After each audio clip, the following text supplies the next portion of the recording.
México es un país con una gran diversidad biológica y cultural que se refleja en la amplia variedad de plantas, animales, climas y ecosistemas que encontramos a lo largo de nuestro territorio, así como en las tradiciones, lenguas y saberes que se han transmitido de generación en generación. Para proteger nuestro patrimonio biocultural, es importante cuidar cada uno de los elementos que lo conforman, ya que cualquier pérdida repercute en el equilibrio natural, gracias al cual es posible la vida y el desarrollo humano.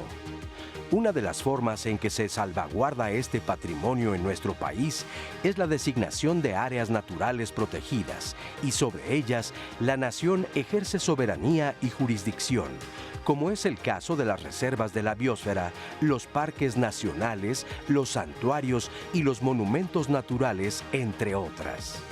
Hoy, quédate con nosotros en Diálogos en Confianza para conocer las áreas naturales protegidas que hay en nuestro país, las acciones que se realizan para preservarlas, así como las actividades de investigación y recreación que se pueden hacer en algunas de ellas.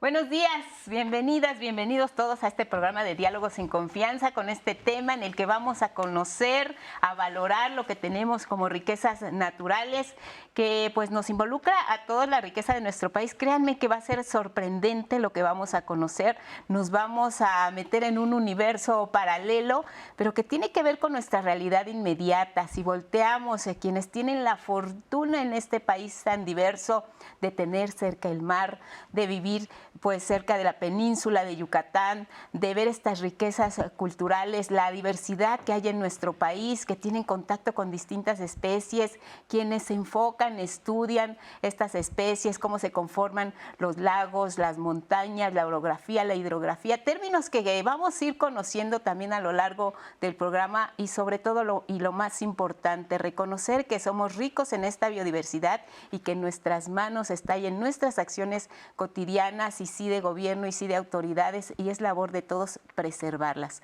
Bueno, pues bienvenidas nuevamente, bienvenidos, gracias a nuestras intérpretes Lía Vadillo, Jimena Raya, Magdalena Alejo, intérpretes en lengua de señas mexicana, y muy bienvenida siempre en este espacio de los jueves.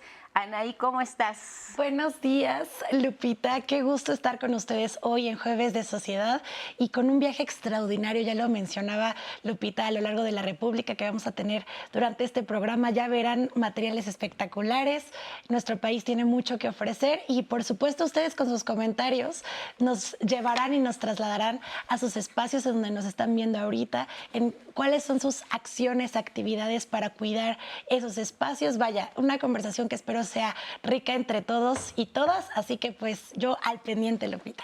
Así es, Anaí, gracias. Nuestro patrimonio natural, y les damos la bienvenida a nuestros panelistas esta mañana, la bióloga Gabriela Chávez Hidalgo. Gabriela, ¿cómo estás? Bienvenida. Muy bien, muchas gracias por invitarnos. Qué gusto verte, conocerte. Gracias. Jefa del Departamento de Gestión y Desempeño Ambiental de la Coordinación Politécnica para la Sustentabilidad, Instituto Politécnico Nacional.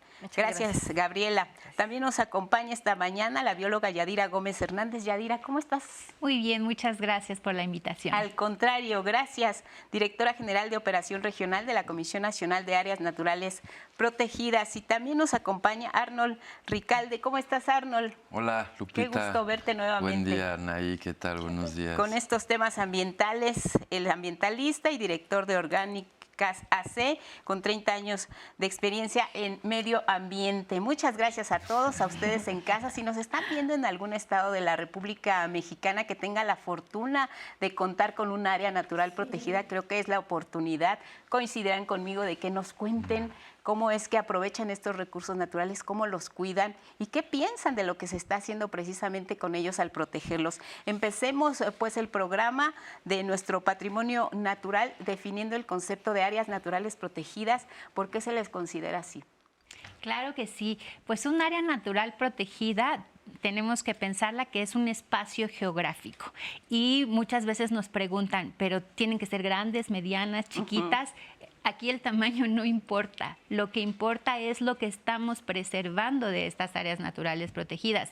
Tenemos áreas naturales protegidas chiquitas, pero las tenemos hasta de 2 millones de hectáreas. Entonces lo importante es que es un espacio territorial donde hay flora, fauna, que forma ecosistemas que están en buen estado de conservación y que es algo que tenemos que cuidar. Es representativo del país. Exactamente. ¿Y por qué lo tendríamos que cuidar? ¿Por qué protegerlo?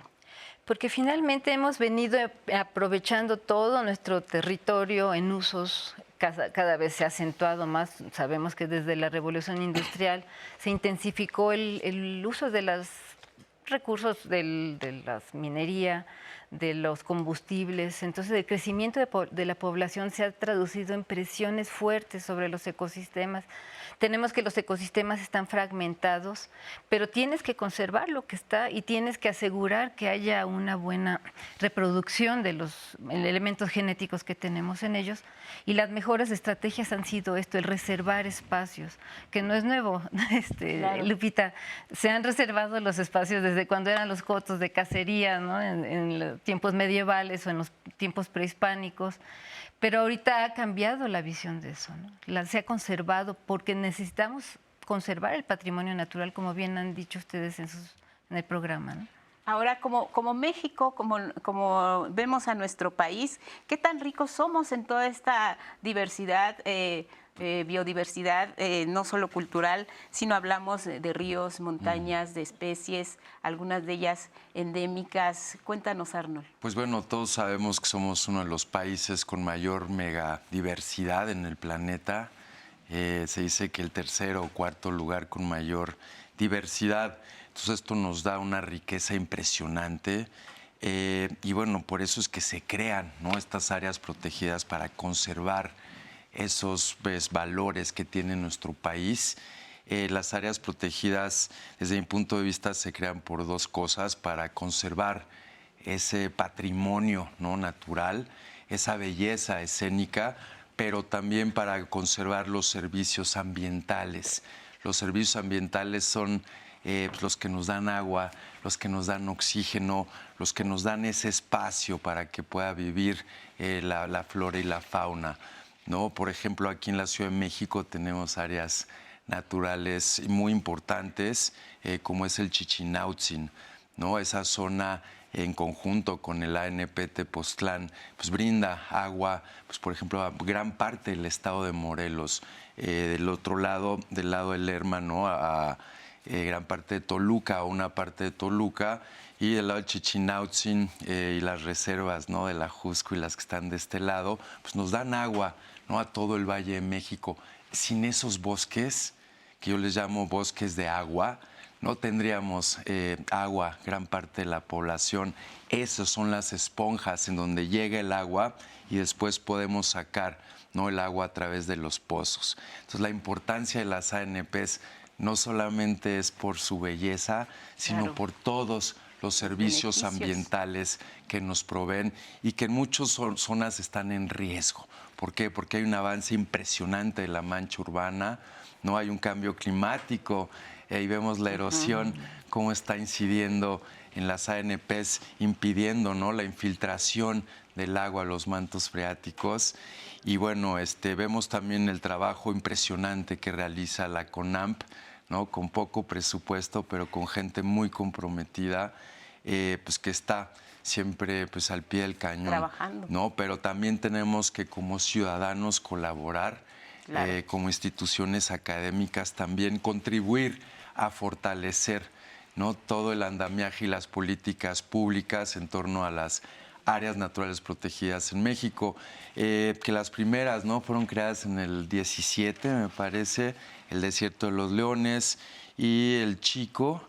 ¿En Hidalgo? En Hidalgo, y posteriormente ya con el presidente Cárdenas, que realmente fue el que fortaleció todo el sistema de ANPs con Miguel Ángel de Quevedo, pues empiezan a crear muchas otras áreas, ¿no? Justo ahí se crea Tepoztlán, se crea Chacagua, se crean, pues creo que creó más de 30 ANPs entre el 1936 y 40, pero bueno, también las crea al mismo tiempo que está creando ejidos, y comunidades.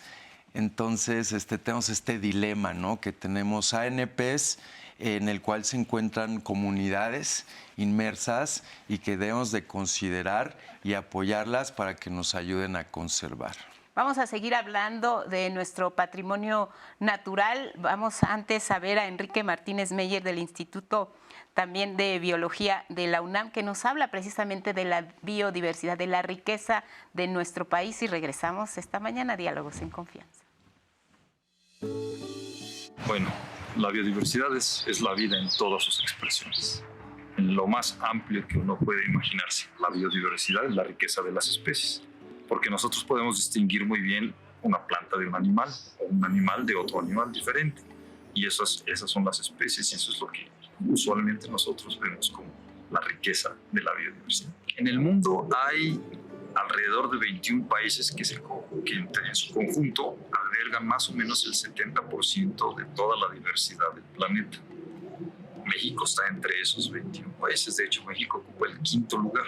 Se debe a su posición geográfica, que estamos en el límite entre dos regiones que se llaman biogeográficas, que son la del norte, la de las zonas frías, con las tropicales, que es el sur. En México aquí se juntan. Es importante entender que estamos en un proceso de pérdida de biodiversidad muy, muy acelerado.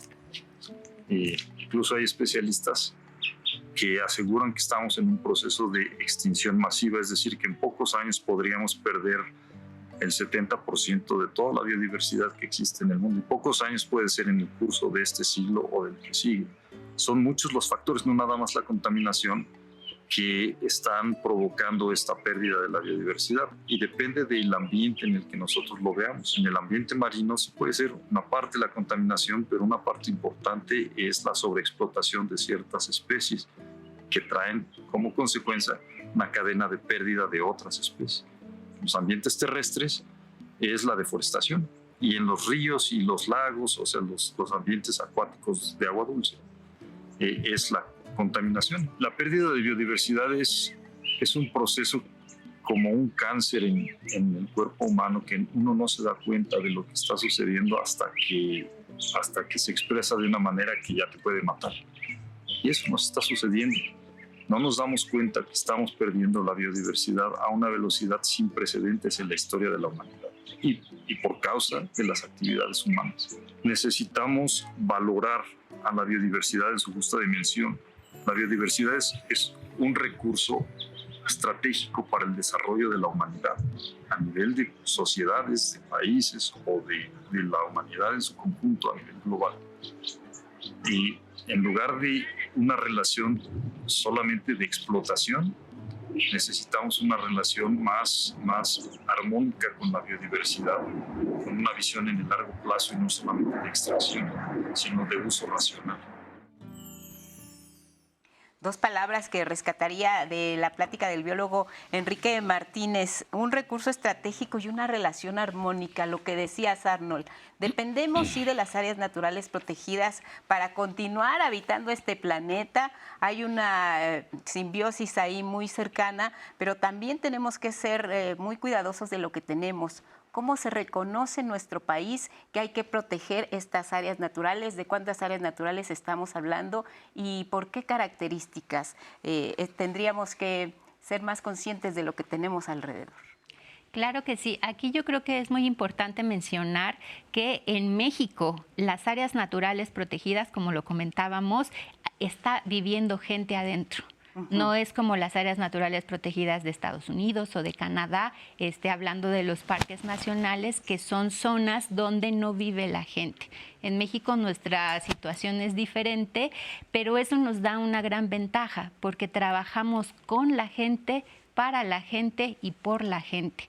Actualmente tenemos 187 áreas naturales protegidas de distintas categorías, en su gran mayoría con gente viviendo dentro, es decir, nuestras ANPs no son expropiatorias y precisamente trabajamos para toda esta conservación de las actividades que ellos hacen. Por eso hablamos de que México no solamente es biodiverso, también es biocultural.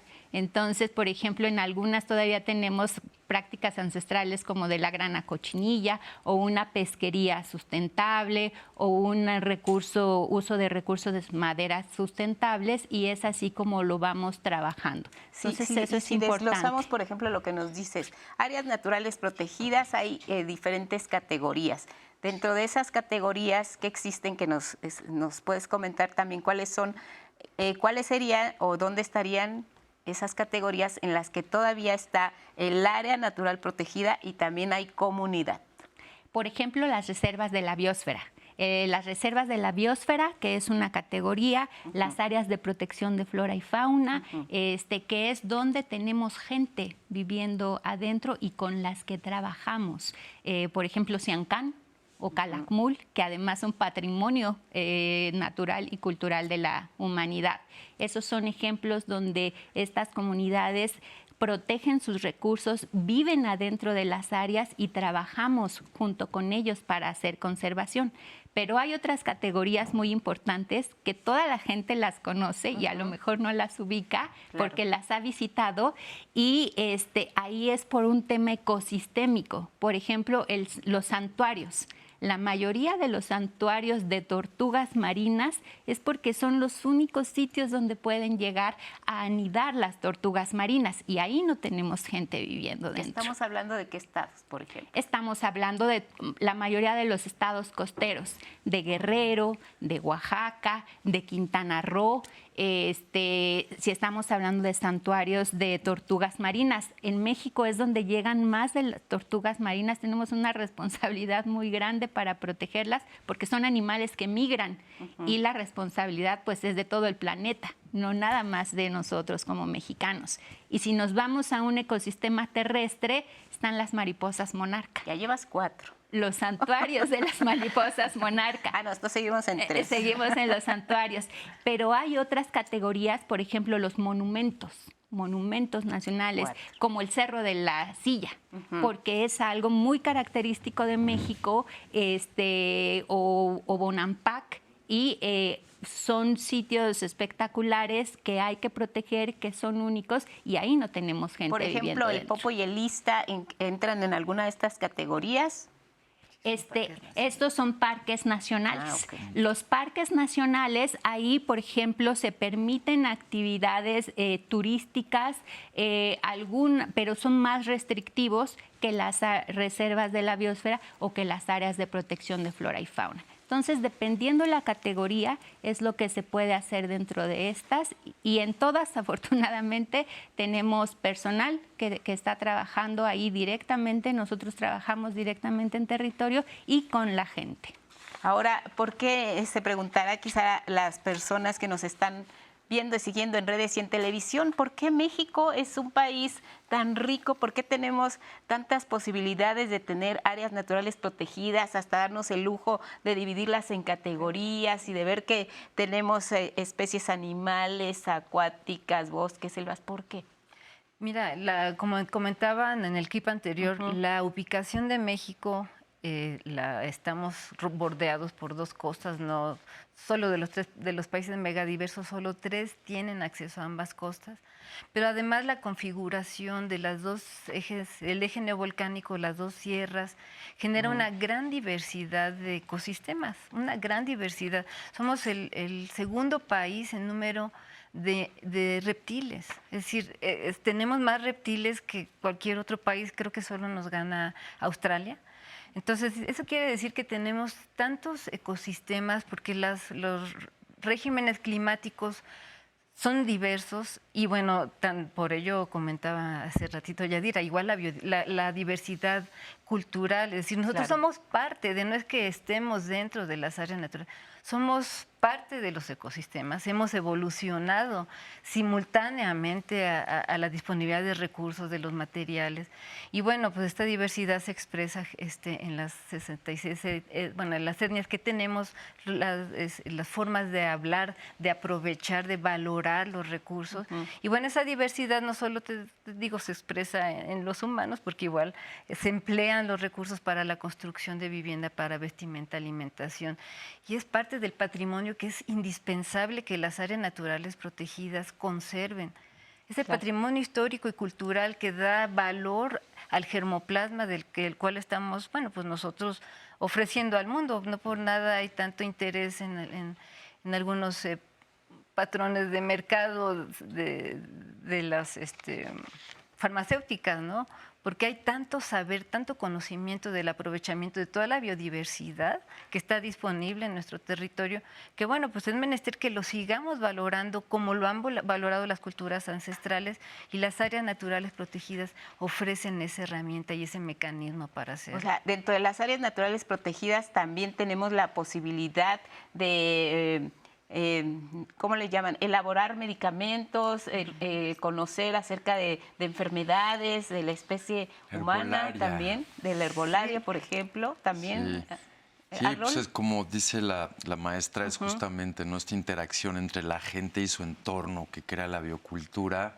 Es un término padrísimo que se ha estado desarrollando en los últimos años. Y pues sí, no se puede entender, ¿no?, a la gente sin su entorno. Es a través de cientos de años que habitan en esa zona y cómo se relacionan, que van creando una cultura, ¿no?, a partir de la naturaleza que tienen a su alrededor. Y bueno, sí, somos privilegiados, ¿no?, como mexicanos, y tenemos que conservar, ¿no?, estas áreas. Creo que hay muchos retos en las áreas naturales protegidas. Hay muchas que carecen de un plan de manejo o de un presupuesto, ¿no?, para un plan de manejo. Creo que en varias se tiene que establecer, como ya se empezó a hacer en algunas áreas, la capacidad de carga.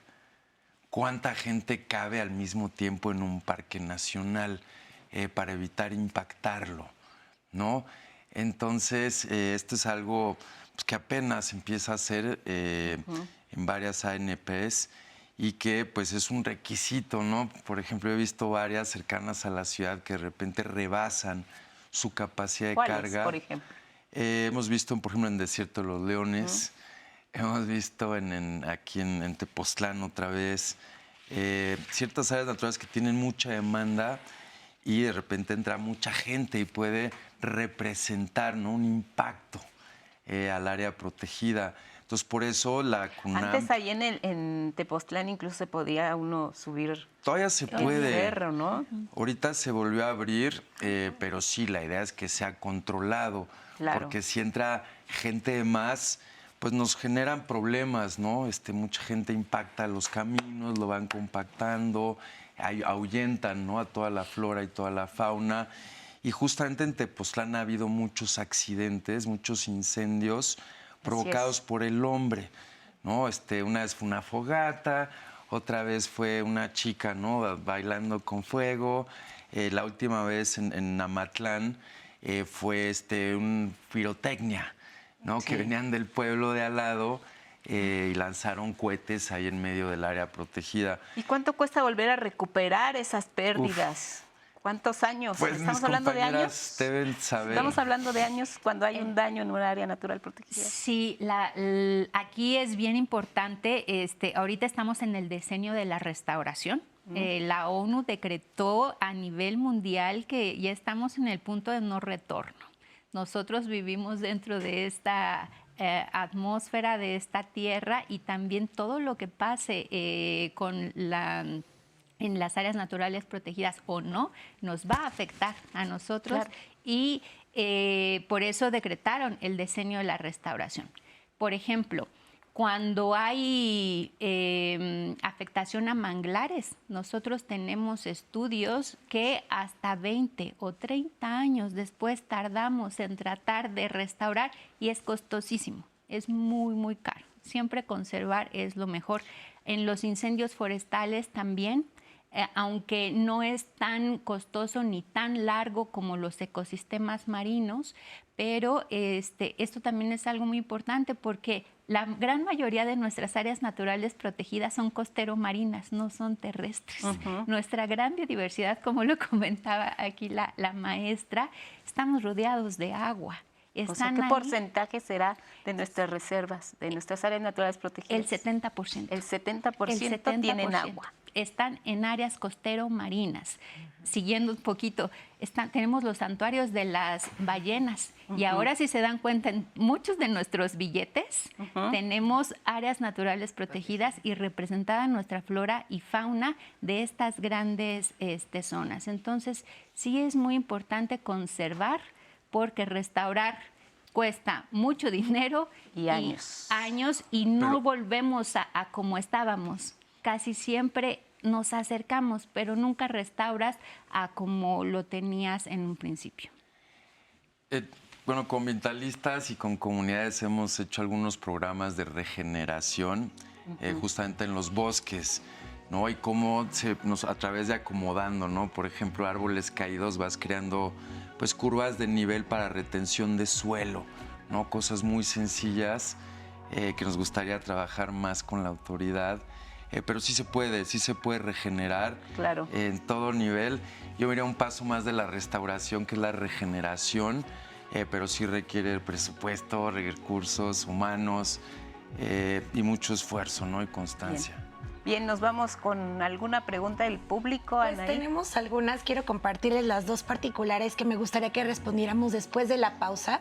La primera es de Fernando Vázquez, que dice, ¿cuáles son las diferencias entre las reservas de la biosfera, parques nacionales y santuarios? No me queda muy claro. Esa es una, y vamos a hacer una pausa rapidísima y prometo que les voy a leer la segunda. No se vayan.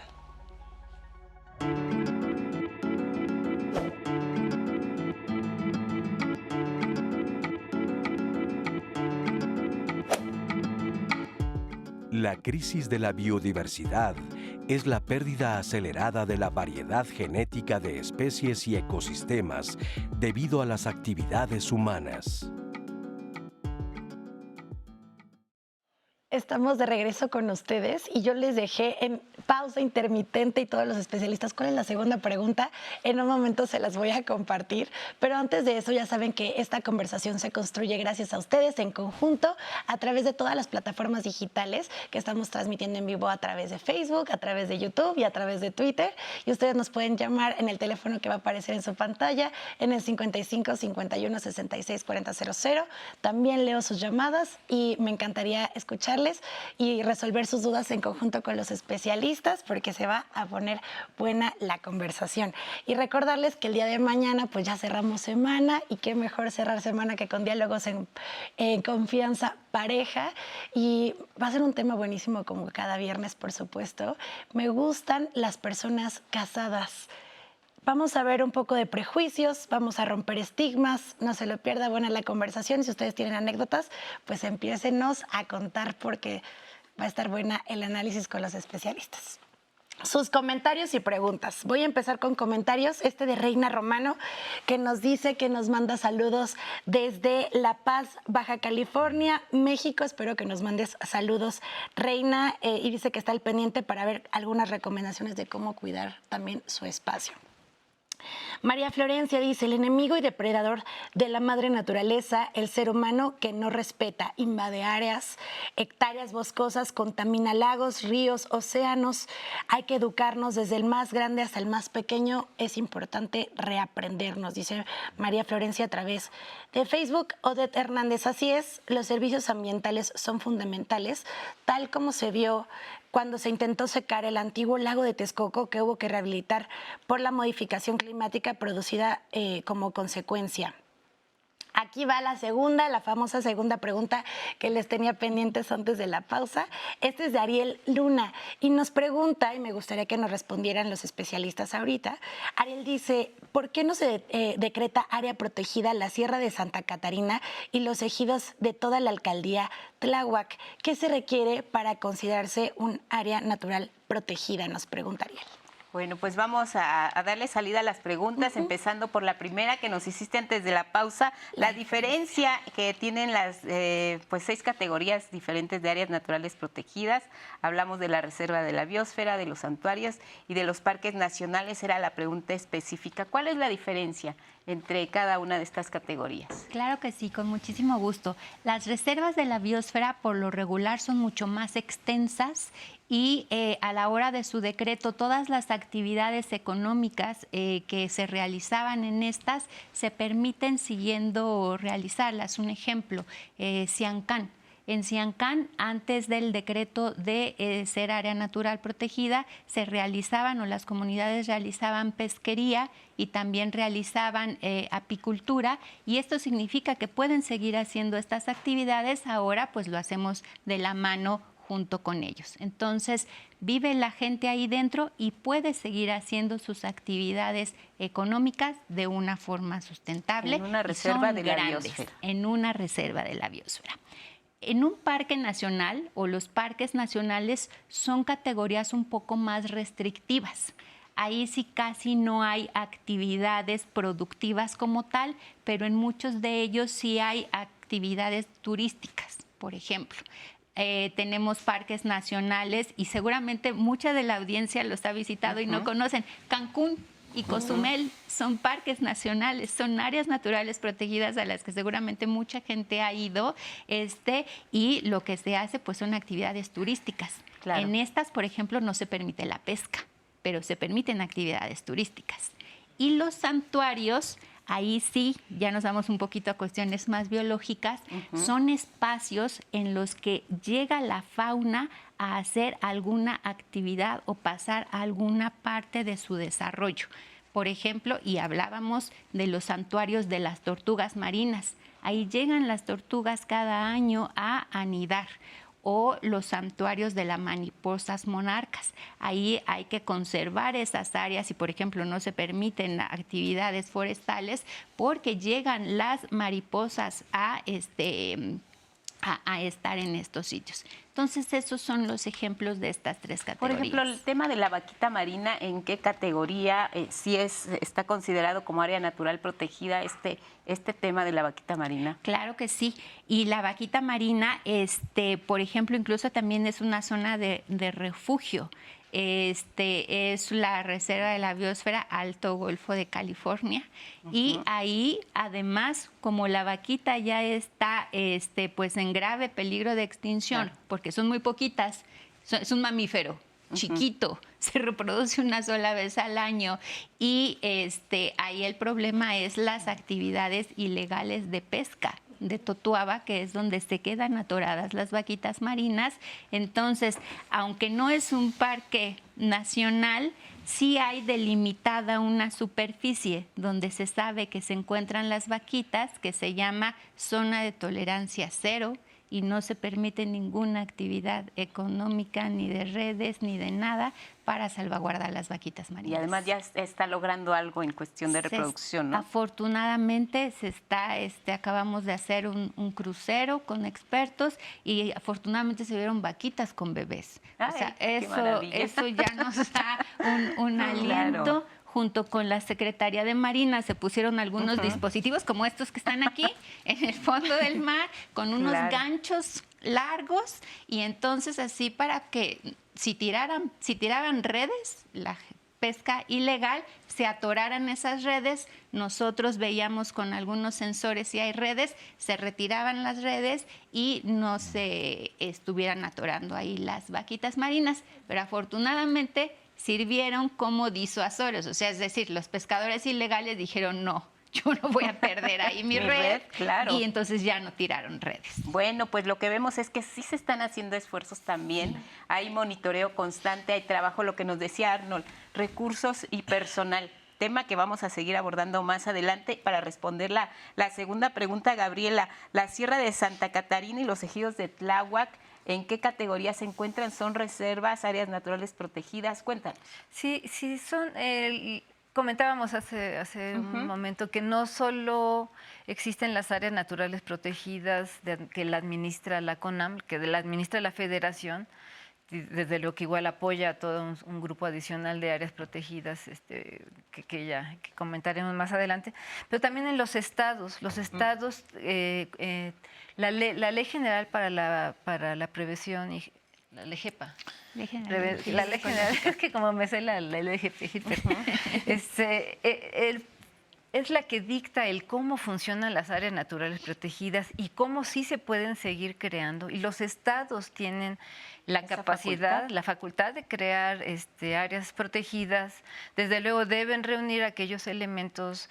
Tienen los centros de investigación los que generan conocimiento. Las instituciones académicas dan elementos para valorar, para estipular si un área puede o no ser catalogada como área natural protegida. Y en el caso de la Sierra de Santa Catarina, en el caso, por ejemplo, hay algunos casos medio extraños, bueno, la Sierra de Guadalupe, a quienes habitamos en la Ciudad de México sabemos que hay toda una serie de zonas serranas que todavía tienen algún rasgo de conservación que se ha frenado parcialmente, como comentaba Arnold, ¿no? El crecimiento de la población se ha frenado. ¿Por qué? Porque son áreas protegidas, pero al ser administradas por los estados, en el caso de la Ciudad de México me parece que hay 10 áreas protegidas. Está Fuentes Brotantes, que aunque es un reducto pequeñitito, sin embargo es una área protegida.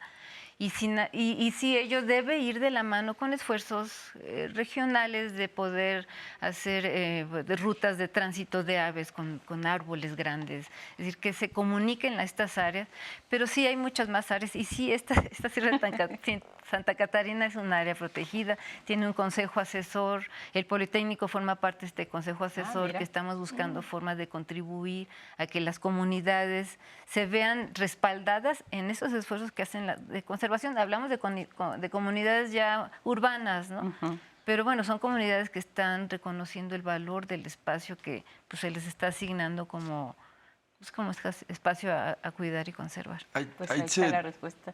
La Ciudad de México se divide, ¿no?, en suelo urbano y suelo de conservación. Suelo de conservación, pues se supone que es una categoría de protección, como bien dice la maestra, a nivel estatal. Pero bueno, sí tenemos una gran presión urbana, especialmente de pues, grupos, ¿no?, organizaciones que prácticamente se dedican, ¿no?, a invadir suelo de conservación, ¿no?, a cambio muchas veces de pues, clientela electoral o pues cada vez crece, ¿no?, el valor de esos predios a cambio de dinero también. Entonces, creo que es el reto, ¿no?, más importante. Yo me atrevería a decir que en la zona central de nuestro país, ¿no?, este bosque de agua que también comprende el suelo de conservación de la Ciudad de México, parte del Estado de México y parte de Morelos, debe ser un área de prioridad nacional, ¿no? ¿Por qué? Por los servicios ambientales. Entonces, pues prácticamente tendría que estar el ejército, tendría que estar la Profepa, tendría que haber una vigilancia en satélite con drones de forma permanente, porque cada nueva casa que se asienta ahí estamos perdiendo agua para cientos de personas. Entonces hay partidos políticos que lucran con las áreas verdes, con el suelo de conservación, hay inmobiliarias que también lo hacen, que no respetan los usos de suelo y que están agotando, están construyendo sobre el suelo de conservación. En algunos casos, planes de manejo, existen lineamientos de cómo se debería construir, ¿no?, con ecotecnias, con biomateriales para reducir el impacto, pero muchas veces no lo respetan. Entonces, creo que este es nuestro principal reto en las áreas naturales protegidas, frenar el crecimiento de la mancha urbana a toda costa, ¿no? Y más en zonas tan prioritarias como la que acabo de mencionar, el bosque de agua. Hay otras también en Monterrey y en otras zonas que justamente dan oxígeno y dan agua, ¿no?, a millones de personas. Y si no cuidamos esas zonas, no vamos a tener agua en nuestro país, ¿no?, en estas ciudades, y por eso debe ser prioritario, ¿no? Se hacen muchos esfuerzos, pero tenemos que redoblar para garantizar el agua en nuestro país. Bien, vamos a... Ay, perdón, no, solo quiero retomar y cerrar con este comentario que acabas de hacer, porque me encantaría que con eso pudiéramos invitar a la audiencia que viera ahorita esta cápsula, que vamos a irnos nos vamos a transportar hasta Quintana Roo. Ya Yadira nos había mencionado de esta reserva de biosfera, Siancán. Me encantaría que nos acompañaran a escuchar esta cápsula que tiene mucho que ver con lo que acaba de mencionar Arnold. Vamos a verla y regresamos. Selvas tropicales, bahías, cenotes y la segunda barrera arrecifal del mundo, forman la sorprendente reserva de la biosfera Sian Ka'an.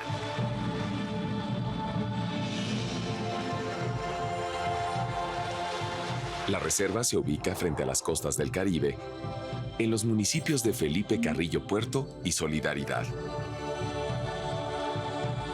Sus límites están marcados por fronteras naturales con la península, el Mar Caribe y la barrera de arrecifes. Tenemos ahorita un listado de casi 4.400 especies de flora y de fauna, o sea, es muchísima, como los jaguares, los tapires, los monos, entonces todavía tenemos bastante riqueza.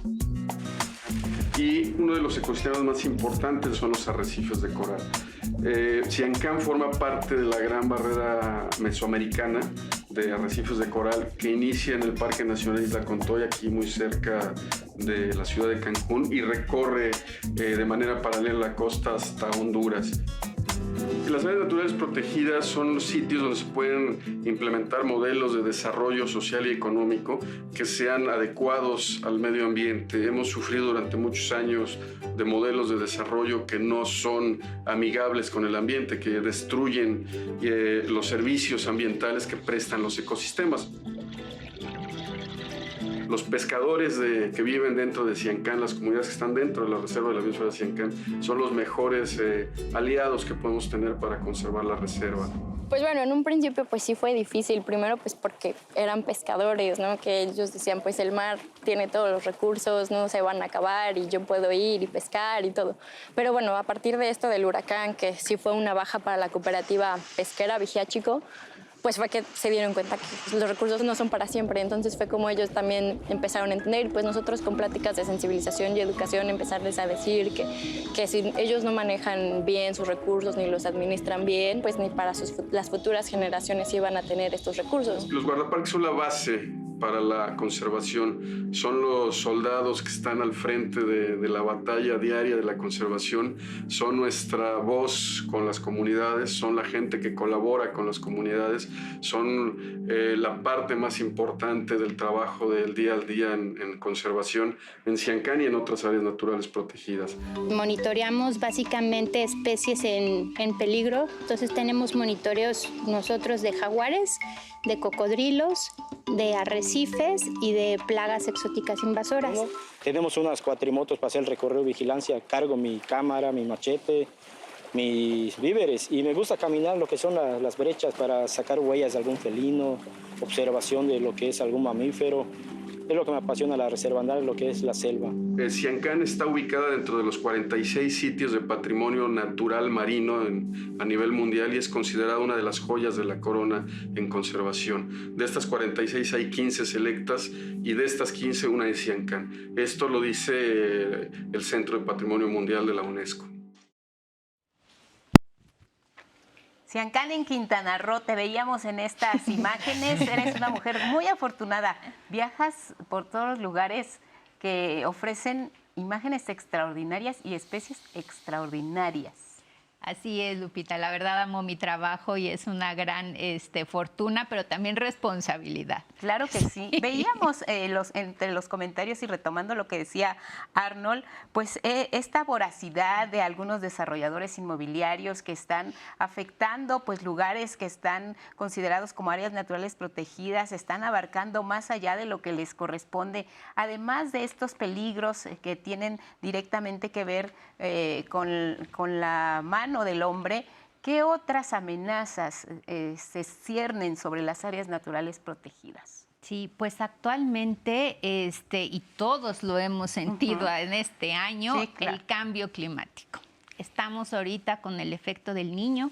El Niño trae mucho calor, calienta el océano y esto pues provoca, por ejemplo, ahorita nos está provocando efectos de blanqueamiento. En el coral. En el coral, como nunca lo habíamos visto en México. Entonces, o sea, ya teníamos esas alertas, como vieron en el video, la segunda barrera arrecifal más grande después de la de Australia es la mesoamericana y la comparte México con otros 3 países. Es México, Belice, Guatemala y Honduras.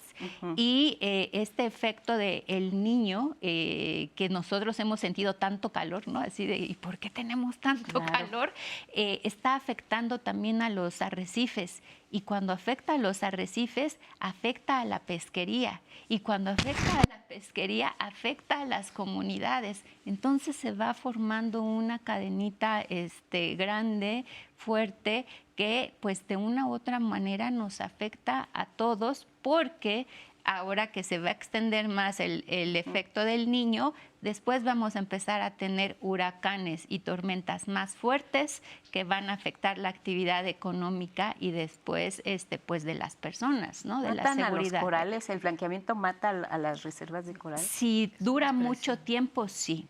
Si son efectos cortos, los corales pueden recuperarse, pero si pasan tanto tiempo con agua caliente, los corales son animalitos muy sensibles que están en simbiosis con un alga. El alga es la que le da el color y le ayuda a alimentarse, y por eso es que decimos que los mares son los que dan más oxígeno que el ambiente terrestre, por toda la diversidad que hay ahí. Cuando está el agua tan caliente es como a nosotros, pues no nos gusta. Claro. Y su alga se va. Si dura poco y se recupera la temperatura del agua, la luminosidad y la cantidad de sal, pueden aguantar. Pero si dura mucho tiempo, el coral se muere.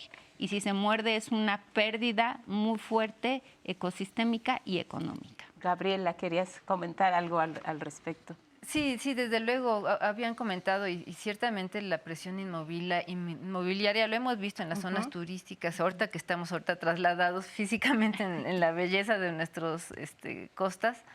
Sí, tenemos que toda la construcción de casas de verano, de hoteles, están, pues, no hay ninguna comprensión de que estás invadiendo zonas de anidación, no hay comprensión de que estás eliminando manglares, y los manglares son la cuna de las actividades pesqueras. No tienes mangle, no tienes donde los pequeños peces puedan reproducirse, y empiezas a dar sustento a la actividad pesquera. Entonces sí es un elemento muy importante el que sí se trabaje en la sensibilización de todos, de las autoridades, de la comunidad que puede conservar, en la que radica la posibilidad de conservar las cosas, pero también en que este programa como el que estás ofreciendo, querida Lupita, es una cosa maravillosa para que las personas sepan que está en nuestras manos informarnos más, conocer más, proponer y frenar aquellas determinaciones incorrectas que, bueno, pues la falta de rigor en las leyes, en la normatividad, ha favorecido eso, de que se invadan áreas, se usan los ríos como drenajes. Nosotros tenemos una gran diversidad de especies que están habitando en los cuerpos de agua superficiales, que se ven extirpadas simplemente porque el agua ya está contaminada, ¿no? Claro. Entonces sí es una labor importante el que la información permea a muchos, que seamos más los que estemos convencidos de que es importantísimo conservar, y que las ciudades grandes como Monterrey, Guadalajara, la Ciudad de México, que nos acostumbremos a los árboles grandes, que no pensemos, no, pues un árbol chiquito, pues bonito. No, es parte del corredor que comunica las áreas, como las que comentaba nuestro auditorio, para que haya especies que vayan transitando, ¿no? Inclusive a través de monstruos como la Ciudad de México.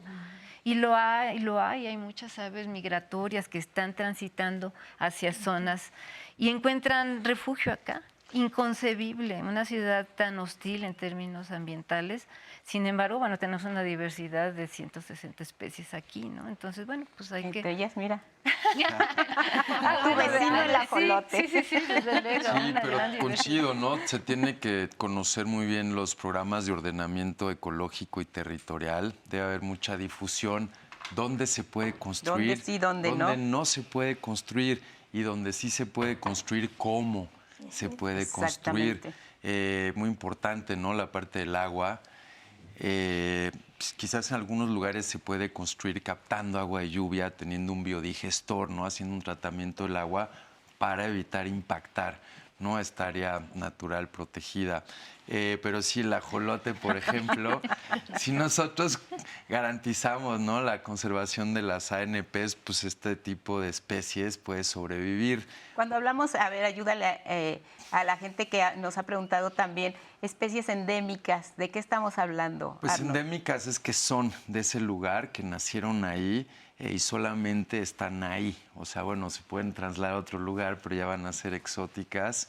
Pero endémica es que es de la zona. Ahorita tuvimos la oportunidad los meses pasados de trabajar un proyecto con el gobierno de Puebla en torno a la laguna de Alchichica, que es una laguna, un lago, pues que tiene estromatolitos y también tiene ajolote, ¿no? Entonces, los estromatolitos, no sé si los conocen, ¿Cómo son?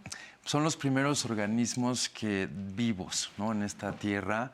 Son los que muchos... O sea, tienen millones de años. Sí, son los primeros. Se conoce poco, ¿no? Es algo bastante nuevo que varios investigadores, entre ellos mexicanos, están estudiando, como Valeria Sousa o Luisa Falcón, en donde estos estromatolitos pues, son la clave para entender el origen de la vida en la Tierra. Y los tenemos en Bacalar, ¿no?, que todavía no tiene una categoría de protección, lamentablemente. ¿Por qué? Pues porque muchos pobladores se han opuesto, creen que esto va a ir en detrimento de su economía, y vemos que en la laguna, en el cuerpo de agua de Bacalar, esa laguna maravillosa de 7 colores, pues están ahorita invadiendo las lanchas a motor, ¿no? Gente que busca generar un ingreso, pero se está impactando a zonas tan importantes, ¿no?, como es la laguna de Bacalar. Tenemos también, decía Alchichica, que afortunadamente el gobierno del estado está interesado en pues crear una zona, ¿no?, de protección. Está trabajando en el plan de manejo, ¿no?, me parece, del área protegida estatal. Pero también tenemos esta zona maravillosa que se llama Cuatro Ciénegas, ¿no?, en el norte de México, en Coahuila, pues que es una maravilla y también tiene lagunas de distintos colores y es una ANP, pero está en riesgo, ¿no?, el área protegida, porque gran parte del agua... ¿Qué especies hay ahí, por ejemplo? Pues hay especies endémicas. Hay una tortuga increíble que solamente hay ahí en Cuatro Ciénegas y que está en riesgo, ¿no?, de perderla por el agua que están extrayendo, ¿no?, muchos agricultores.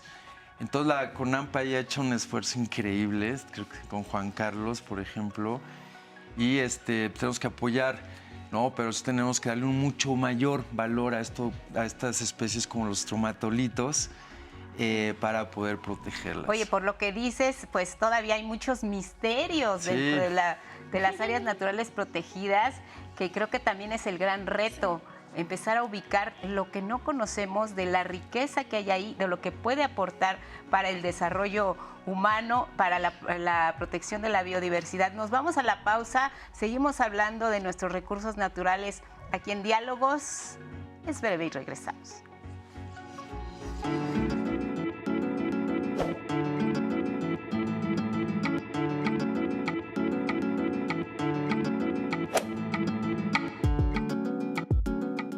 Actualmente, más de 42.100 especies de animales y plantas se encuentran en peligro de extinción a nivel mundial.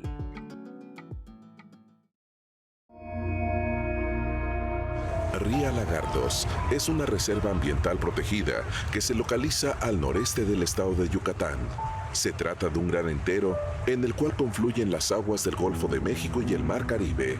Una zona rica que se distingue por sus manglares, una abundante flora y una vastísima fauna de múltiples especies, entre las que destacan los flamencos.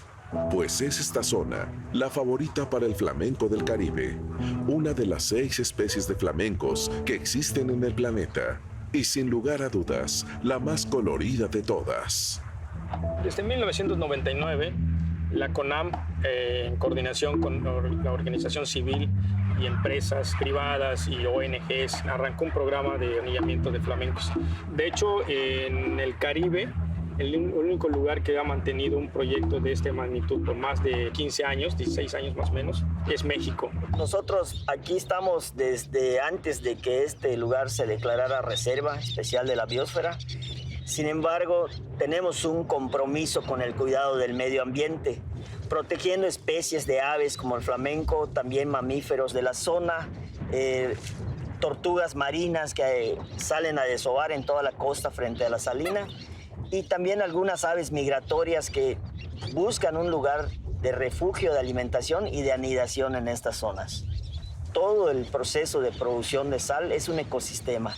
Entonces tenemos que estar muy comprometidos con el cuidado de este ecosistema porque a la larga nos genera una sal de buena calidad.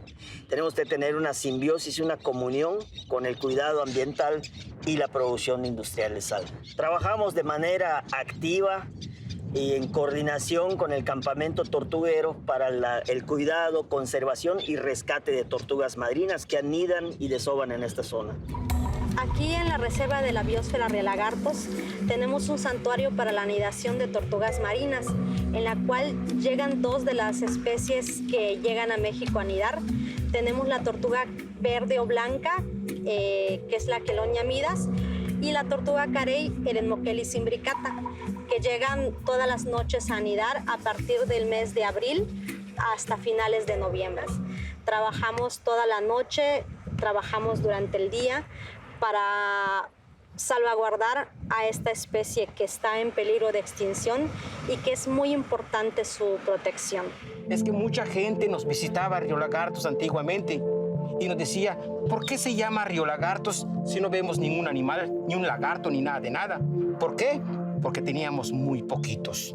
Y nosotros nos dimos en la tarea de decir, oye, vamos a hacer algo para que realmente haya el cocodrilo en la naturaleza. Estamos en un sitio, en el estero, que normalmente es conocido como Yuluc. Y estamos en este momento aquí porque estamos realizando parte del monitoreo de cocodrilos. Afortunadamente la población para el área nutriprotegida es bastante estable y que pues está en crecimiento. Para mí es muy importante conservarlos porque fungen una gran importancia para el ecosistema. Pues estamos de regreso y quiero decirles que estos fragmentos que hemos visto de Río Lagartos, de la Reserva Siancán, son parte de una serie documental que tenemos aquí en Canal 11, México Biocultural. Ustedes pueden disfrutar de esta serie a través de las plataformas digitales de nuestra televisora. Ustedes saben que lo hemos mencionado múltiples veces aquí en Diálogos en Confianza, que tienen disponible la aplicación 11+. Y en la aplicación 11+, ustedes ahí van a encontrar el programa, solamente la descargan, buscan México Biocultural y ahí podrán encontrar toda esta información que es valiosísima y un recorrido espectacular a lo largo de la República para que ustedes también lo puedan disfrutar y lo vean con mayor detalle. Sobre los comentarios y su participación, yo tengo varios, ya le advertí a los especialistas, a los invitados de hoy y por supuesto a Lupita, entonces los voy leyendo y compartiendo.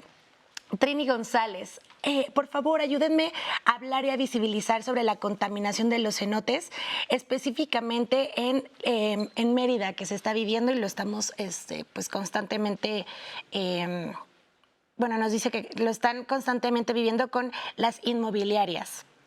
Domingo Domínguez nos dice, en verdad, se quiere proteger el medio ambiente. Yo soy de la costa de Oaxaca y a mí me gustaría que se proteja el área de Chacagua en Oaxaca. Avísenme, por favor, si se puede hacer algo o podemos hacer alguna acción al respecto. Ángel Julia Vélez. Yo hago ejercicio por una subida donde bajan camiones con árboles cortados y creo que afectan nuestros bosques. No sé si podrá haber un número o algo donde podamos denunciar este tipo de actos. ¿No dice de dónde es? Ángel nos dice que es de Tlalmanalco, San Rafael. Nos dejaron aquí en la llamada los datos. Margarito Galván dice, en el Valle de Oaxaca, nos están viendo mucho en Oaxaca porque ya leí varios de sus comentarios, les mandamos un fuerte saludo por allá. Hay un río que se llama Atoyaca, salado. Este río era antes muy natural, cuidado y mucha gente lo utilizaba.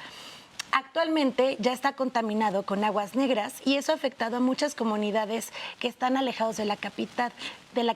¿Qué podemos hacer al respecto? Sandra Guerrero nos dice, la tala indiscriminada de árboles en las lagunas de Zempoala está acabando esa área que dice estar protegida. Acabo de ir y me dio tristeza ver cómo están deforestando. ¿Qué podemos hacer? Ale Yescas, justo lo que comentaban los especialistas, el medio ambiente detona una duda que había tenido en los últimos días. Tras la falta de agua y mala administración de estas, ¿será que en algún momento las empresas tendrán que transformar sus productos o distribución? Porque yendo al súper pensé, me parece absurdo comprar agua embotellada cuando padezco de esto en mi casa. A mi parecer, dejar de consumir tal vez podría ayudar. Junto con las empresas, gobierno, la disminución de consumos, tal vez se podría hacer algo. Los comentarios como el de Ale Yescas, que tiene propuestas, pero el resto que les acabo de compartir, la pregunta es muy clara. ¿Qué podemos hacer? ¿Dónde puedo mencionar que está pasando lo de la tala de árboles? Esta pregunta muy contundente de cuál es nuestra línea de acción viendo este tipo de situaciones, yo como local y viviendo en este tipo de espacios. Claro, yo creo que podemos hacer como ciudadanos dos cosas. Una, ser responsables de qué consumimos. O sea, eso es muy importante. Efectivamente, México, y no solamente México, a nivel mundial, hay una presión por los recursos naturales. Es decir, lo que está hecho de madera, ¿de dónde viene la madera? ¿Vino de una fuente legal? ¿Qué especie es? ¿Dónde la estoy comprando? Entonces, primero nos toca como consumidores, pero luego, si yo estoy viendo un acto ilícito, puedo hacer una denuncia ciudadana. En México es ante la Profepa, si es cualquier cuestión terrestre, y si es en el mar de pesca o demás, es con Conapesca. Okay. Entonces pueden entrar a www.profepa.gov.mx o muy sencillo, y ahí pueden hacer uno su denuncia de manera digital, e incluso si quieres no decir tu nombre, puedes decir, y por favor yo quiero permanecer anónimo. Pueden tomar una fotito, suben la fotito y entonces damos ese trabajo, y en Conapesca también. Entonces es muy importante que seamos buenos consumidores, pero también que denunciemos. Necesitamos denunciar para que las autoridades puedan actuar. Ese sería en el caso particular de la persona que nos habló desde Tlalmanalco en San Rafael, pero aplica a nivel nacional. Sí. Es una denuncia que se puede hacer de manera anónima. Si tienen pruebas, las presentan. Si no, la autoridad verá de qué manera trabaja en ello. Sobre el tema de Atoyac Salado y lagunas de Zempoala, ¿qué podemos responder, Arnold? Pues bueno, hay un pendiente en términos de agua, de justicia hídrica también, una ley de aguas que lleva atorada, ¿no?, su reforma ya casi 10 años. Creo que eso, pues trabajar en una legislación de agua en donde pues se vigilen, ¿no?, las descargas. También hemos visto que en el Atoyac, en la parte de Oaxaca, está lleno de plástico. Recientemente se hizo un estudio con la Agencia de Cooperación Alemana, la GIZ, y también el Programa de Naciones Unidas Medio Ambiente, en donde se detecta, ¿no?, que justamente a Chacagua está llegando mucho plástico que se genera en valles centrales de Oaxaca y es arrastrado, ¿no?, hasta el mar, hasta esta zona de lagunas de Chacagua, donde por cierto está creciendo mucho el desarrollo urbano, la infraestructura urbana. Exacto. Y bueno, ¿qué podemos hacer? Pues eso, denunciar, que se aplique la ley. Por ejemplo, en términos de descargas hay una nueva norma, que es la norma 01, y que realmente sería muy bueno que se diera a conocer, ¿no?, al igual que los ordenamientos ecológicos territoriales, que hubiera mucha difusión por parte del gobierno, instancias educativas, etcétera. Y bueno, también como dice la bióloga, pues contribuir, ¿no?, a través de nosotros mismos, evitar productos desechables, ¿no? Por ahí hay una pendiente, una reforma a la ley de residuos, en donde se prohíbe ingresar a las ANPs con plásticos desechables. Esto podría ayudar mucho a las ANPs, ¿no? O sea, no entrar con plástico a las Eso áreas, está a los pendiente. parques nacionales. Sí, está pendiente, se aprobó en el Senado, falta que se apruebe en la Cámara de Diputados, donde ahorita se está discutiendo la ley de residuos sólidos. Y también, bueno, varias cuestiones pendientes, pero una de las líneas es esta, ¿no? Evitar a toda costa que entre el plástico, ¿no? Porque mucha gente lo deja ahí, ¿no? Va de visita al área protegida y se queda el plástico ahí. Entonces, también podemos contribuir a través de voluntariados. Nosotros tenemos una red que se llama Manos a la Tierra. Llevamos más de 15 años reforestando de forma altruista y ahora también haciendo acciones de regeneración. Y como lo vemos, ¿no? En varios pueblos, como en Oaxaca y en Morelos, existe el huatequio o el tequio, en donde una vez a la semana podríamos ir a ayudar, ¿no? Al bosque, a regresarle un poquito de lo mucho que nos da, haciendo curvas de nivel, plantando árboles, donde se pueda. Y es viable haciendo zanjas, ¿no? de infiltración, porque hemos visto que en algunos lugares funcionan, en otras no.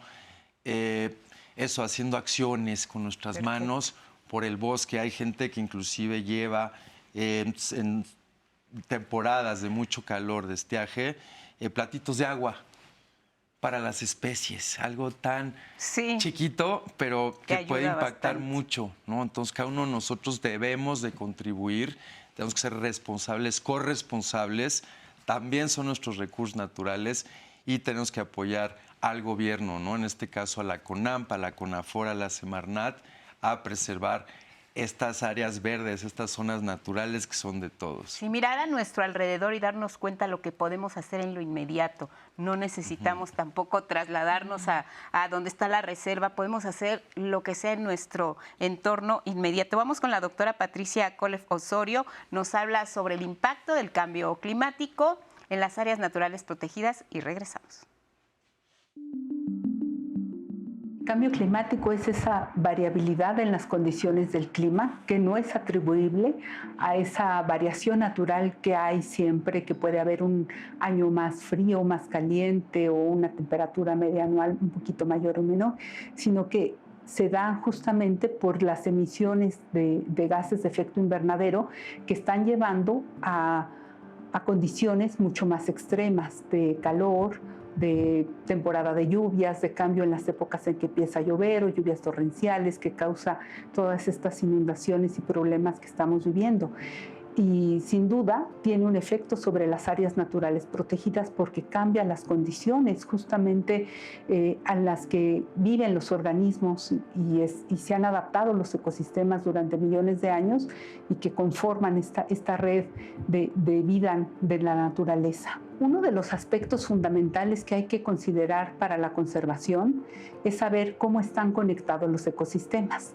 Si bien las áreas naturales protegidas juegan un papel fundamental como instrumento de conservación, no podemos dejarlas aisladas. Muchos de los organismos que ahí viven, no solamente los animales que tienen más movilidad, sino plantas, no pueden quedarse aislados en islas rodeadas de zonas desprovistas ya de vegetación y de áreas naturales, por así decirlo, sino que requieren de cierta movilidad por su ámbito incluso de hogareño.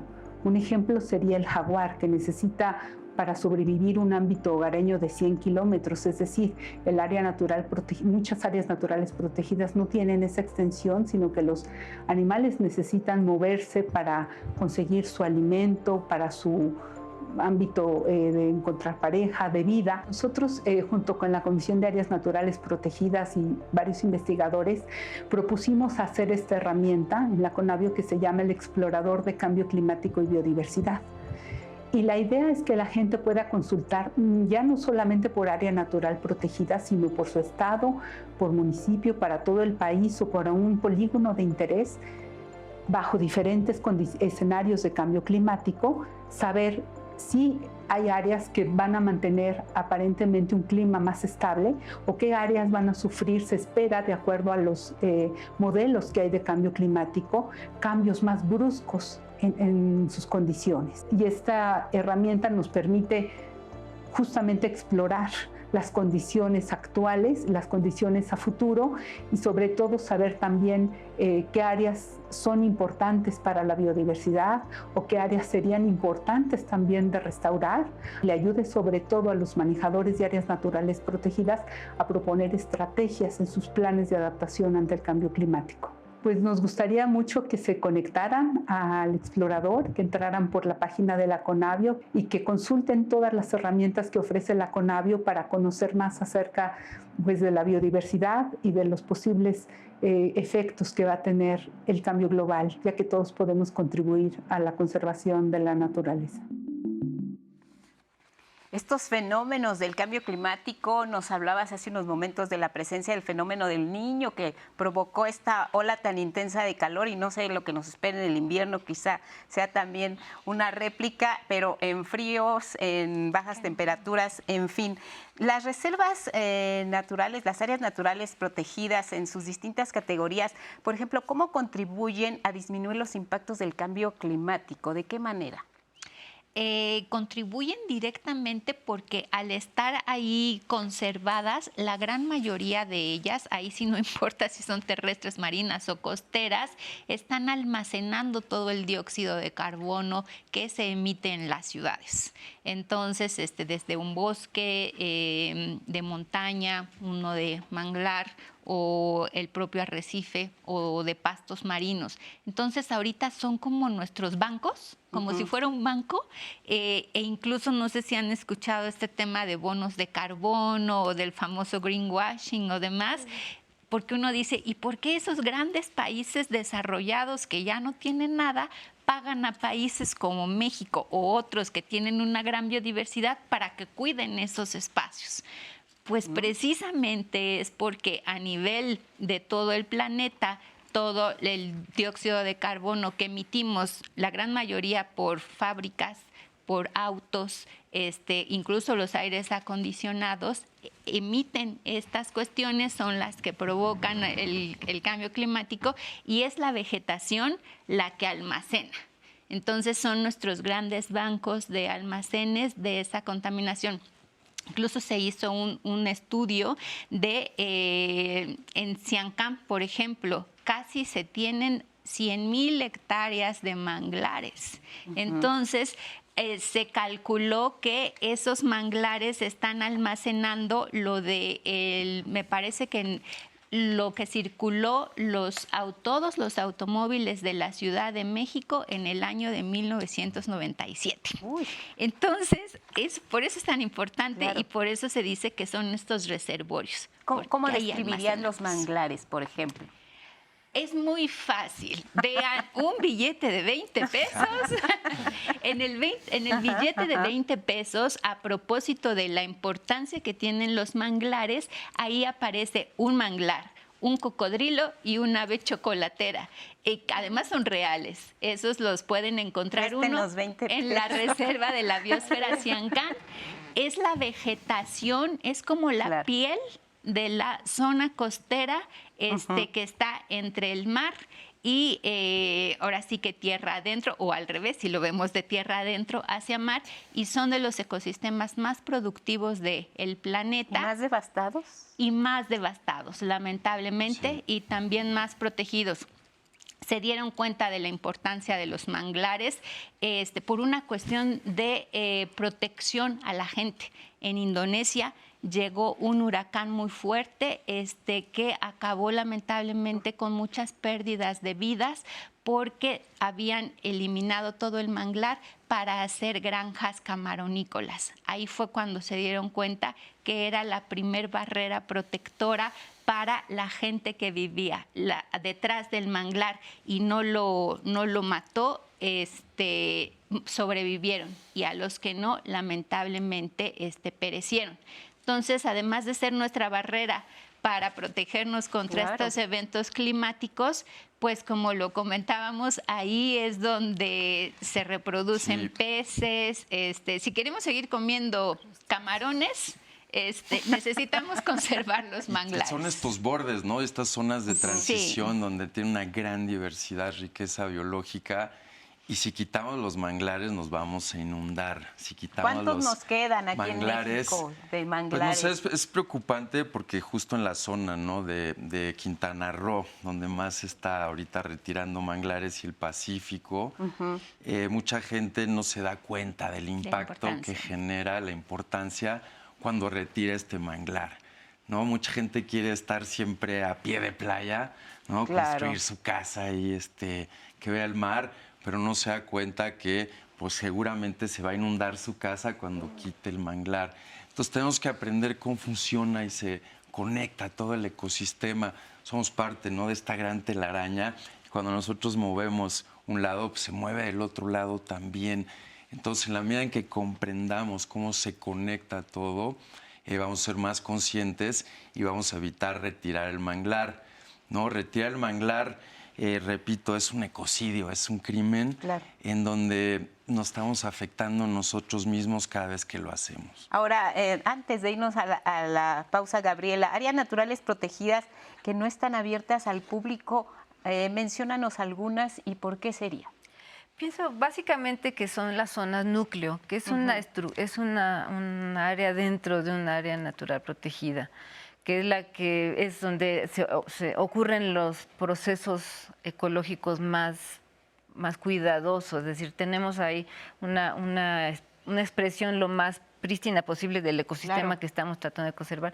Esas áreas son donde no se permite el acceso más que para procesos de investigación o para algún proceso de manejo, ¿no? Los programas de manejo que incluye cada área natural protegida determina qué ocurre en esa zona núcleo. Pueden haber más de una zona núcleo en las áreas naturales protegidas y la zona de amortiguamiento. Pero si, por ejemplo, no podemos ir como turismo, ¿no? Voy a ver, no. Para eso están algunas áreas, ¿no? Llegar, pisar, invadir y ya me fui, ¿no? Sí, o conocer y amar, a lo mejor queremos llegar muy zen, pero no. A las áreas núcleos sí son zonas prohibidas, ¿no? Más que para procesos de investigación. Por ejemplo, la mariposa monarca llegará a ser esta área natural protegida donde ya no podamos ni siquiera poner un pie. Debería ser, pero ocurre lo que nos comentaban aquí en las preguntas, la mafia de los madereros, o sea, la demanda de materiales es lo que promueve esas mafias. O sea, radica en nosotros frenar el consumo para que no empiecen a desmontar, porque el desmonte es algo que si no hay suficiente control, rigor, de cuidado, o sea, se requieren muchos recursos para frenar a los madereros y hasta donde no lo hay. Bueno, pues así nos vamos a la pausa, regresamos, acompáñenos y gracias por sus comentarios en redes.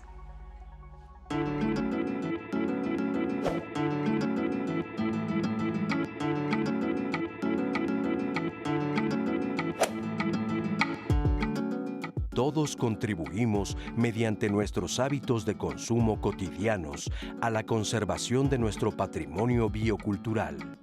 Consume responsablemente y participa en actividades de cuidado al medio ambiente en tu comunidad.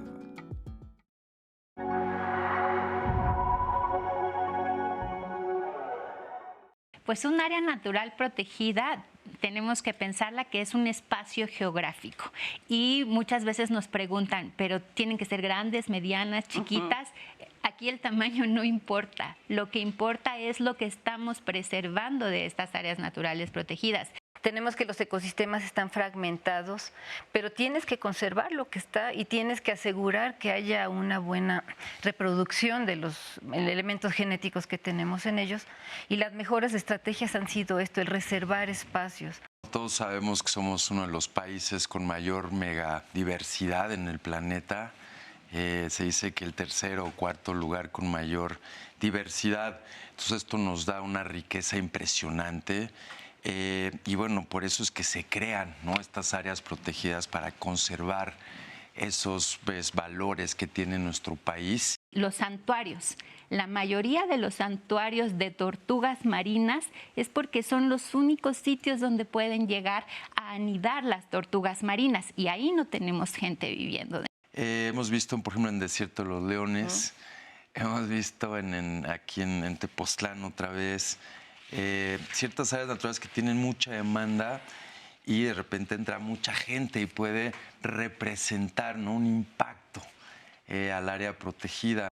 sí es muy importante conservar, porque restaurar cuesta mucho dinero y años y no volvemos a como estábamos. Casi siempre nos acercamos, pero nunca restauras a como lo tenías en un principio.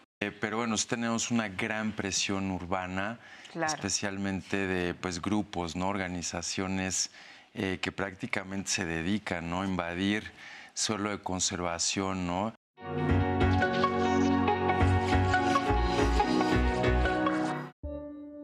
Una especie exótica invasora es una especie que, al decir es exótica, queremos decir que no pertenece al lugar en el que se encuentra, y al agregarle el concepto de invasora es que causa daños. Entonces viene de otro lugar, se establece, se empieza a reproducir y dispersar sin control y empieza a utilizar los recursos de las especies nativas, afectando a las especies y a los ecosistemas de esa región.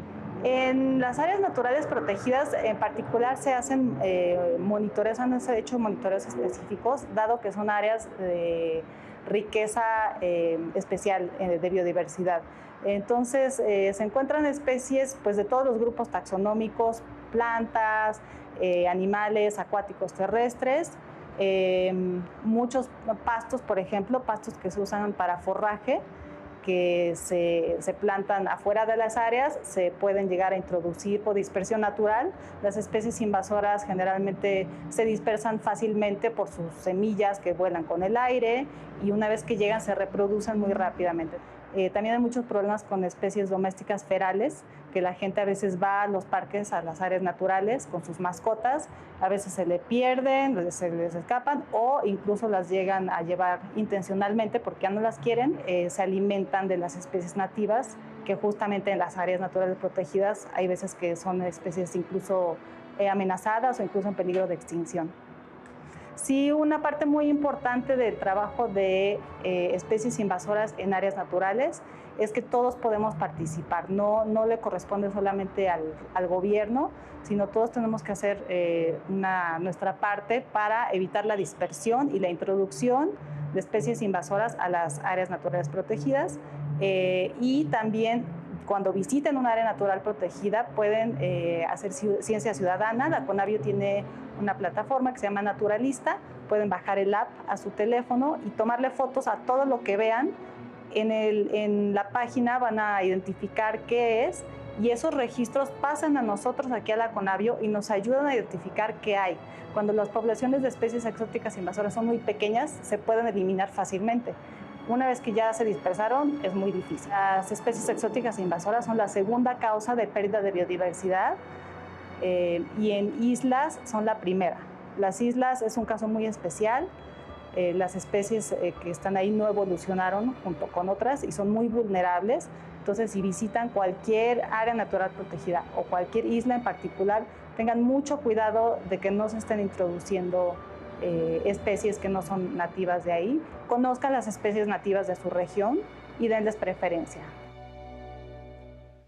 Pues ya estamos en el último bloque de nuestro programa Diálogos en Confianza y quiero compartirle la serie de comentarios, preguntas, dudas que ha tenido el público en estos últimos minutos para que vayamos cerrando. Les comparto este de Melina Sandoval, que nos los hizo a través de YouTube. Dice, nuestras áreas naturales protegidas son nuestra vida, son nuestro existir.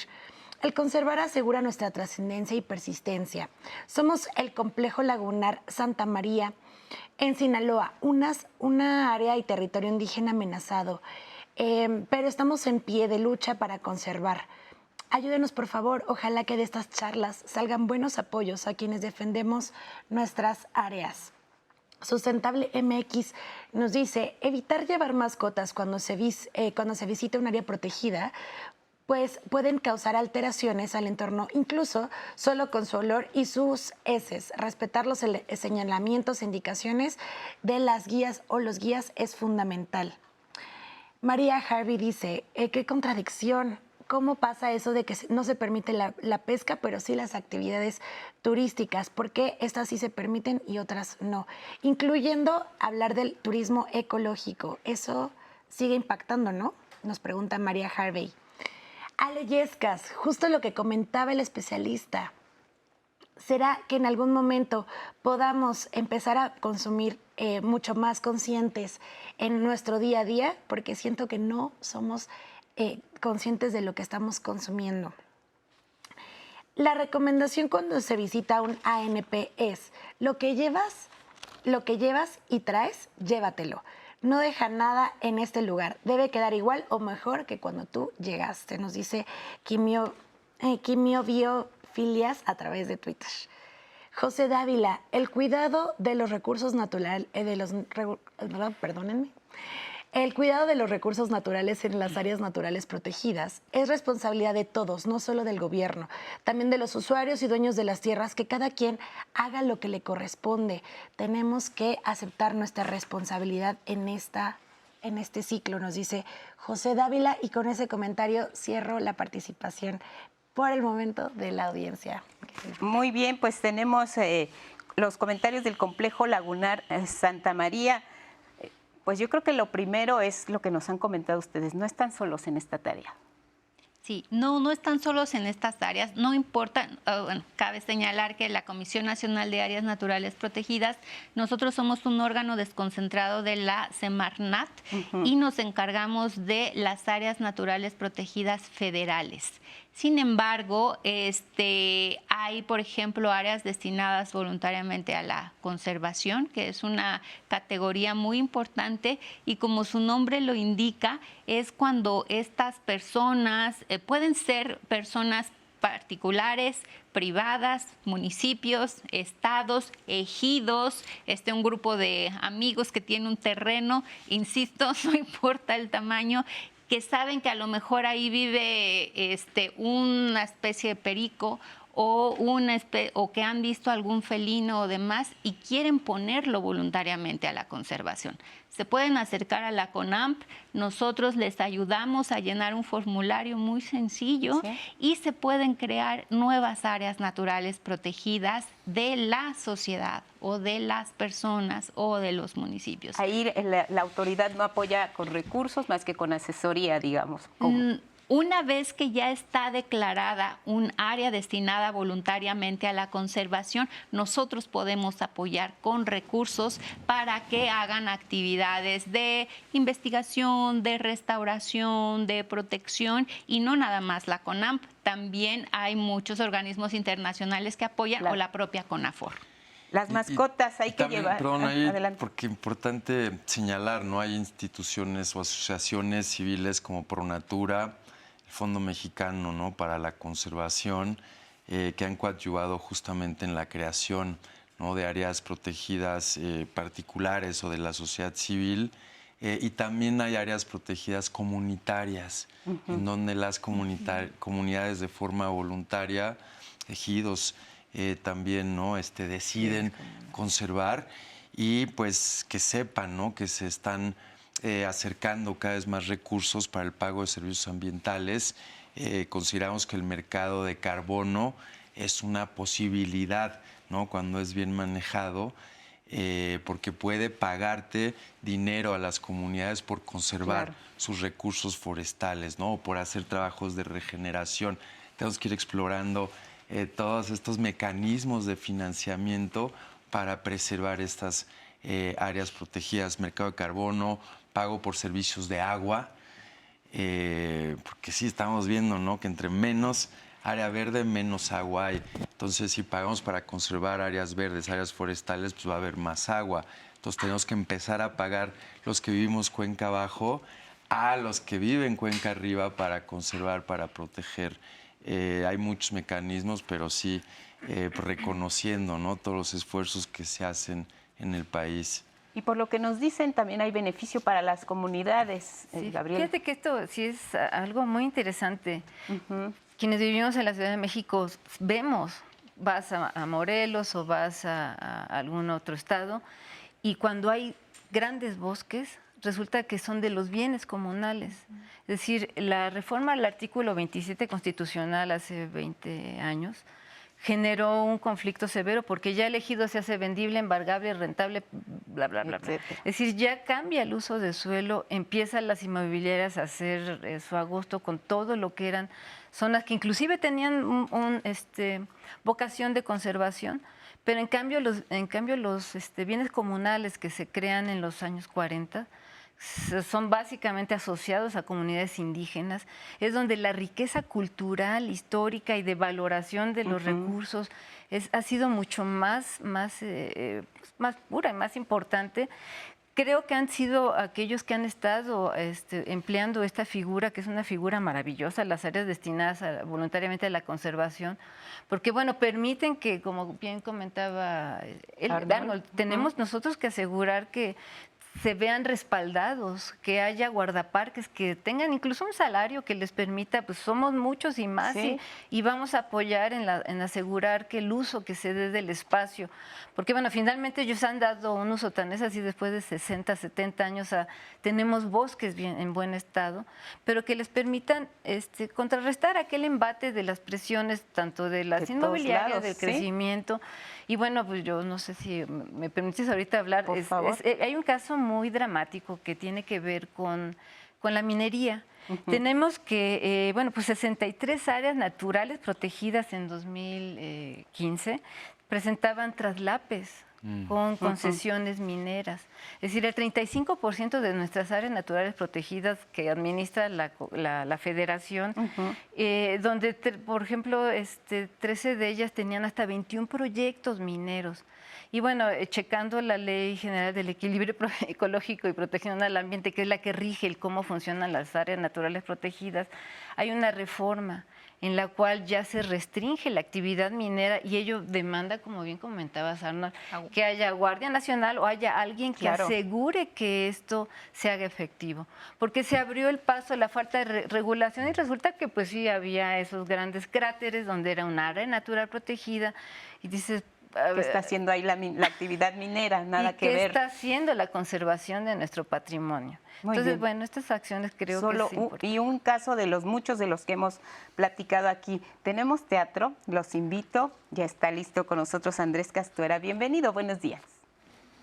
Hola, ¿qué tal? Lupita, Anaí, amigos y amigas que nos siguen en Diálogos en Confianza. Hoy vamos a hablar de una obra que se llama Instrucciones para armar una esperanza.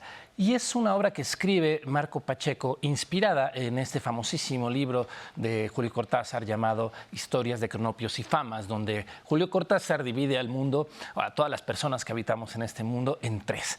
En las famas o los famas, los cronopios y las esperanzas.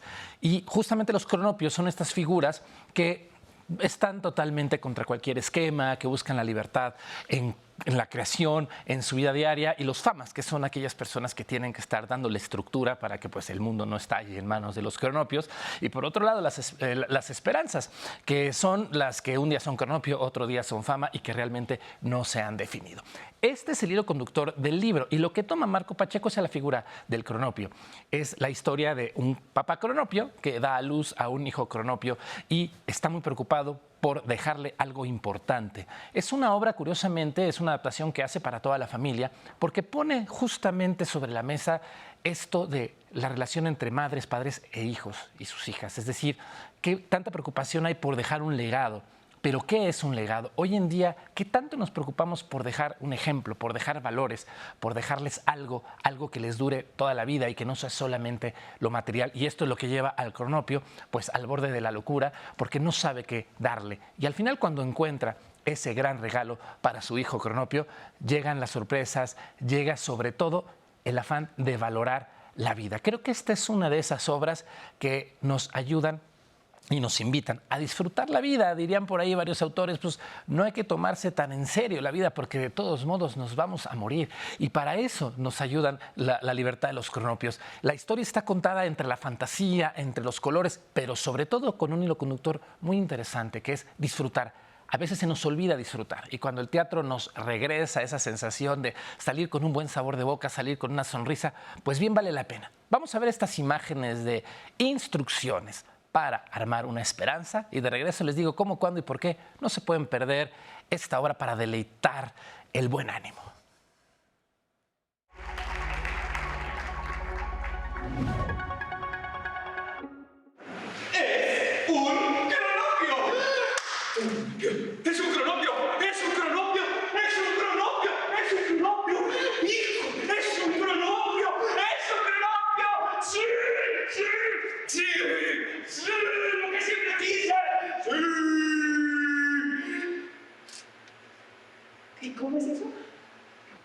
Instrucciones para armar una esperanza es vida.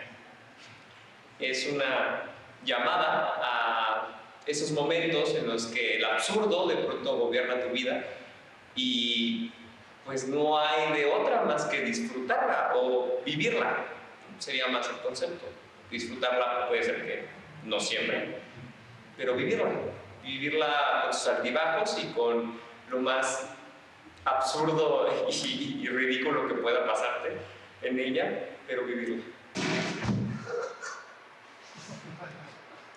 No es hermoso. ¡Qué vacío!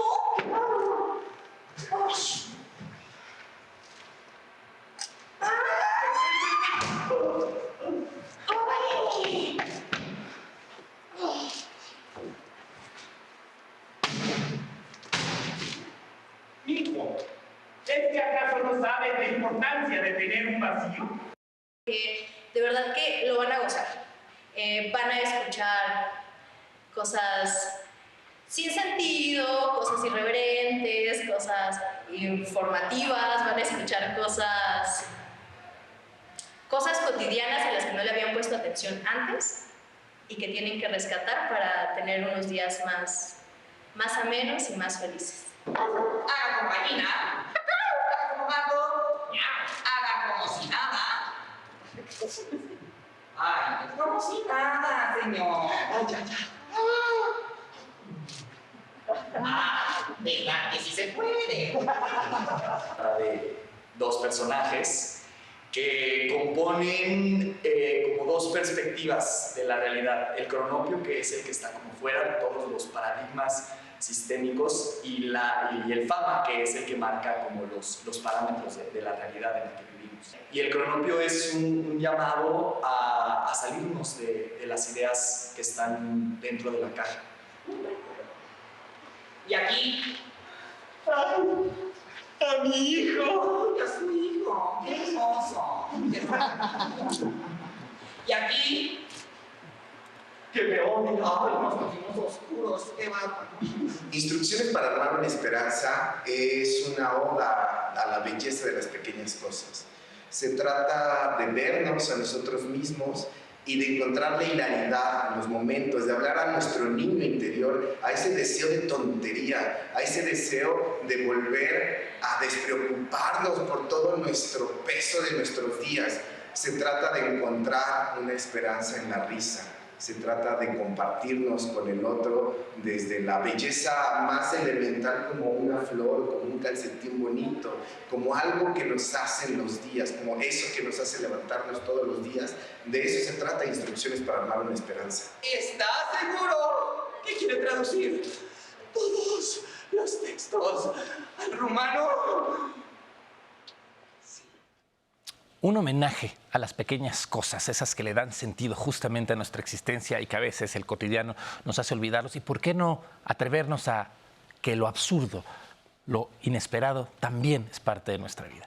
Quedan tres oportunidades de ir a ver Instrucciones para armar una esperanza, que está los sábados a la 1 de la tarde en el Centro Cultural El Hormiguero, este teatro que está ahí en Gabriel Mancera, casi esquina con Félix Cuevas. De verdad, no se la pierdan, una gran pieza del teatro mexicano. Y aquí nos vemos el próximo jueves para hablar justamente de más teatro mexicano en Diálogos en Confianza por el 11. Muchas gracias, Andrés. Mucho éxito. Nos quedan 2 minutos para cerrar el programa. Por favor.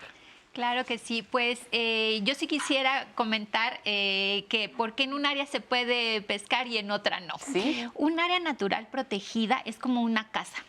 Uno en una casa, sabes que en la cocina puedes cocinar, en el baño pues hacer tus necesidades y en la recámara dormir. Las áreas naturales protegidas son iguales. Se hace una zonificación y dependiendo en qué áreas es lo que puedes hacer. En el ejemplo que yo di, en Cancún no se permite una pesca extractiva porque tenemos los arrecifes y es más importante ir a ver los peces de colores. Pero en el área de al lado, que es el Parque Nacional Arrecifes de Puerto Morelos, ahí sí se permite la pesca de las cooperativas pesqueras y también se permite una pesca deportiva. Entonces, dependiendo el área natural protegida, es lo que puedes y no puedes hacer. Está en su programa de manejo y todo eso lo pueden revisar en nuestra página de internet, y también ahí pueden visitar nuestro visor de fauna para que vean todo lo que hacemos con nuestras cámaras trampa, jaguares, arrecifes, aves, demás, y les van a dar las recomendaciones para las que puedan visitar. Muy bien, gracias, Yadira. Gracias por acompañarnos. Gabriela, por favor. Pues felicitar nuevamente Diálogos en Confianza por este programa y desde luego a todo nuestro público, porque ciertamente radica en nosotros, en nuestra tarea, en nuestra conciencia, en pensar que lo que hacemos tiene un impacto, tiene un efecto, que no estamos solos, somos parte de un ecosistema, y que bueno, si vamos a visitar estas áreas, saber que estamos la puerta está abierta para que valoremos, respetemos tanto a los que la están administrando como a las especies, que no vayamos con ruido, que no vayamos con los racers. O sea, hay muchas medidas que sí hay que entender, que tienes que llegar a un lugar tan lípido al que lo debes dejar mejor que como lo encontraste. Bien. Arnold, 10 segundos. Pues decirle a la gente que se involucre, ¿no? Que nos ayude en la regeneración, en la protección, que denuncie cuando vea violaciones, que las áreas naturales son de todos, es nuestra casa y entre todos tenemos que cuidarla. Gracias a todos, gracias Anaí. Gracias, familia. Gracias en casa a quienes participaron en redes. Hasta la próxima.